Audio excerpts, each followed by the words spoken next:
the display wall that's going to be secure to the wall. And now we're just ran into a dilemma to add to that little piece on the bottom. What to do? Cut that little piece off or just go add a piece? Yeah, I just add a 2-inch piece. I think it'll be easy enough to cut off.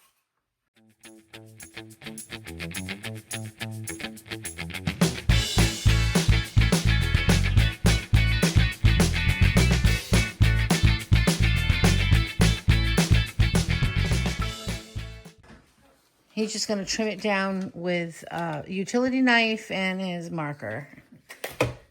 Just measure it out.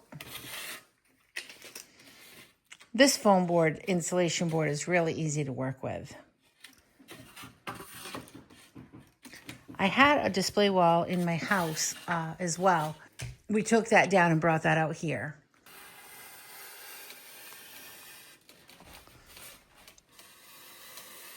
So you just make your marks and then you just cut it with that, and then you're just gonna push it with your hands and it's gonna snap. It snaps really easy when you do that. Just cut that little 2-inch piece out and did add it in. He cut it right and he put it right there. So it just goes right across. So here is the design wall before I cover it up.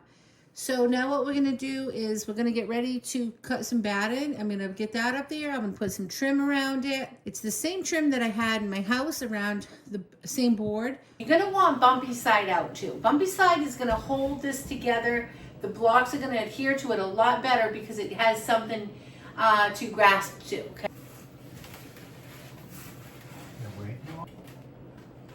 You don't look ripply, does it? What does it? That one spot right there, but I think I can.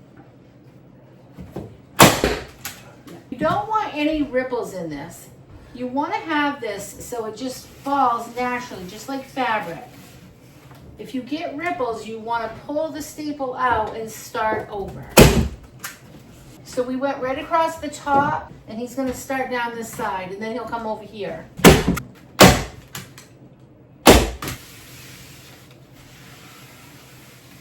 Trim anything that's not going to be covered by the trim. Just trimming all around the bottom right now, and he's working his way up to the top. As long as the trim covers it, it's going to be fine. The board is 3/4 thick, so we're going to use 1¼ screws to screw this back on. That's going to be to screw the trim on. My face? That's my friend Helen. You've seen her before. Say hi, Helen. Hi. You'll probably be seeing her around the sewing room more. All right, he's just going to cut out the electrical box, but I think we're just going to call this good for now, and I'm going to start getting on to something else. And by having the bumpy side face out, everything sticks to that really well. It gives those blocks something to adhere to.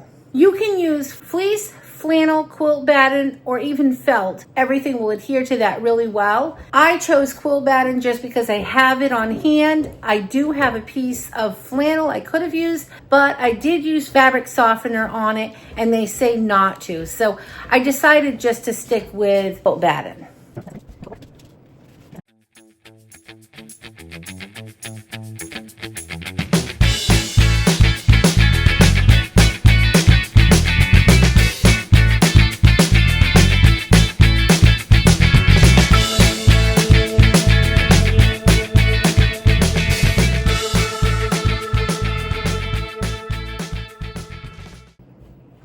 Okay, my design wall is done. It's 82 by 72. I had to go more horizontal just because of the space.